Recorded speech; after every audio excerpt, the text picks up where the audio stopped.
변명을 자주 하시는 모습을 볼 수 있는데요. 이런 사업의 경우에는 추후에 누가 이익을 가져갈 건가가 가장 큰 쟁점이 되기 때문에 처음에 사업을 설계할 때부터 그 부분을 집중적으로 들여다보았어야 옳습니다. 그것이 이 사업을 관리하는 선량한 관리자로서의 주의 의무에 적합하다고 저는 판단하고 있습니다. 우리 오세훈 시장님 비롯해서 2만여 우리 서울시 공직자들 오늘 국감 준비하시느라고 수고하셨습니다. 저도 까마득한 옛날 사무관 시절에 서울시에 근무를 했기 때문에 고향에 돌아온 느낌을 좀 갖고 있습니다. 아까 우리 존경하는 이영 의원님 질의에 답변하시는 걸 보면서 제가 오늘 대장동에 관한 것을 시장님께 좀 답변을 얻어가야 되겠다는 생각을 하게 되었습니다.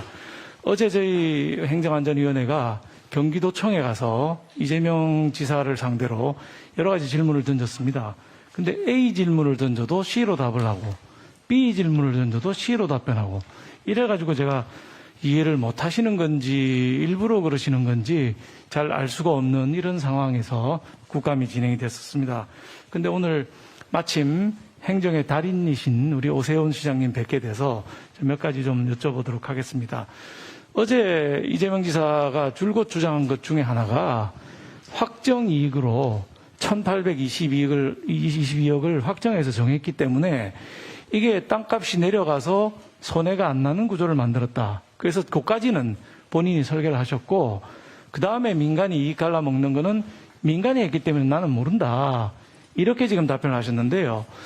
그게 제가 느낀 바로는 이재명 지사님께서 가격이 떨어지는 경우만 상정하시고 가격이 올라가가지고 수익이 극대화되는 경우는 전혀 상정을 안 하신 어떻게 보면 무지? 어떻게 보면 밑에 사람들한테 보고를 잘못 받았나? 뭐 이런 생각이 들 정도였습니다.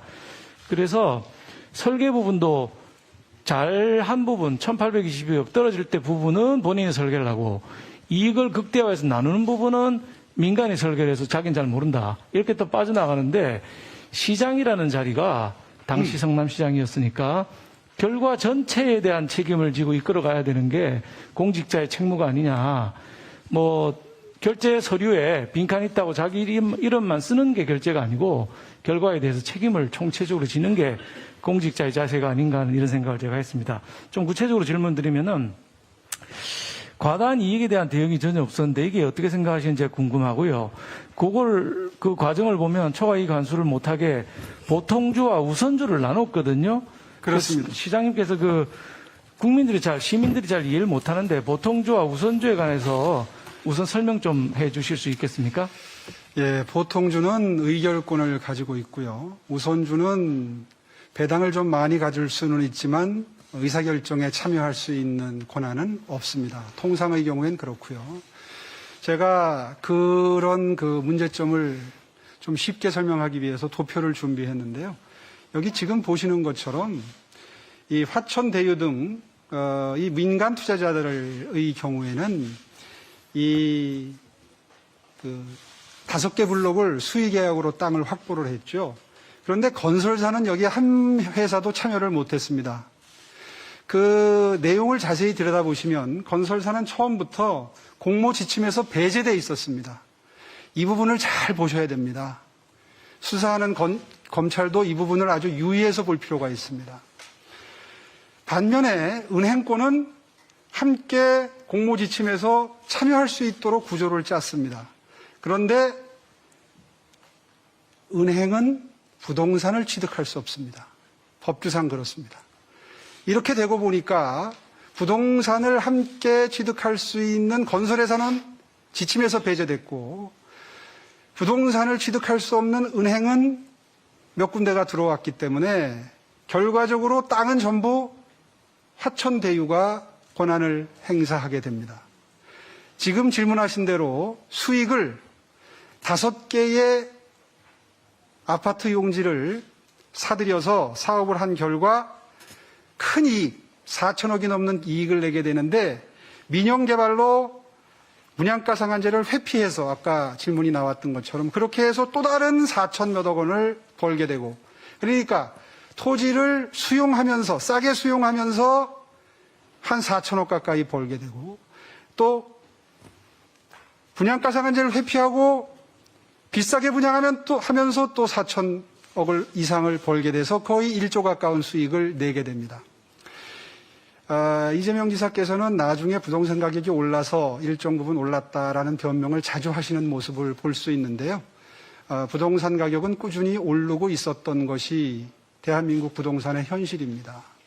그런 걸 전제로 한다면 처음에 사업 구조를 이렇게 짤 때부터 몇몇 특정 민간 투자자들은 엄청난 이익을 얻는 것이 예정돼 있었다라고 네. 볼 수 있습니다. 잘 알겠습니다. 예, 뭐 저보다 설명을 더 잘해 주셔서 시민들이 잘 이해를 하실 것 같습니다. 그러니까 이게 결론을 내자면 보통주로 해서 초과 이익이 나더라도 다른 사람들도 가져갈 수 있도록 해야 된다는 부분하고 그렇습니다. 건설사들이 들어와서 은행 빼고 나면 화천대유만 남으니까 화천대유만 분양을 받도록 하는 것을 막았어야 된다. 지금 결론을 이렇게 정리하면 되겠습니까? 그렇습니다. 이런 사업의 경우에는 추후에 누가 이익을 가져갈 건가가 가장 큰 쟁점이 되기 때문에 처음에 사업을 설계할 때부터 그 부분을 집중적으로 들여다보았어야 옳습니다. 그것이 이 사업을 관리하는 선량한 관리자로서의 주의 의무에 적합하다고 저는 판단하고 있습니다. 감사합니다. 자, 다음 슬라이드 한번 좀 올려주시면 어제 제가 이게 성남도시개발공사 이사회 여기서 방금 질의 제가 드렸던 보통주 우선주의 문제, 은행은 우선주에는 들어가지만 보통주에 못 들어가는 문제, 뭐 이런 문제들이 전부 결정이 되고 초과 이익이 나도 이 일반 그 우선주에 있는 사람들은 먹지를 못하고 보통주에 있는 SK증권과 화천대유만 먹도록 돼 있는 구조를 결정한 날이 바로 2015년 5월 29일 이사회입니다. 우리 시장님이 변호사시고 또 시장하시면서 개발 사업에 대해서 보고도 많이 받으셨을 텐데 이거 한번 내용 한번 보시고 의견 한번 주십시오. 변호사 의견 없었고요. 대비라고 그날 나눠줬고 사회이사단은 사전 보고를 안 했고 이런 식의 보고받으면 어떤 판단을 하시겠습니까? 글쎄요, 뭐 구체적인 사실관계에 대해서는 제가 잘 알 수 있는 일이 아니기 때문에 성남시의 사례에 제가 이런 사실관계를 가지고 제 의견을 말씀드리는 건 적절치 않습니다. 네. 시민 여러분들이, 국민 여러분들이 보고 판단을 하시리라고, 건전한 상식을 가지고 판단하시리라고 저는 생각합니다. 네. 박수영 의원님 수고하셨습니다. 어쨌든 오늘은 서울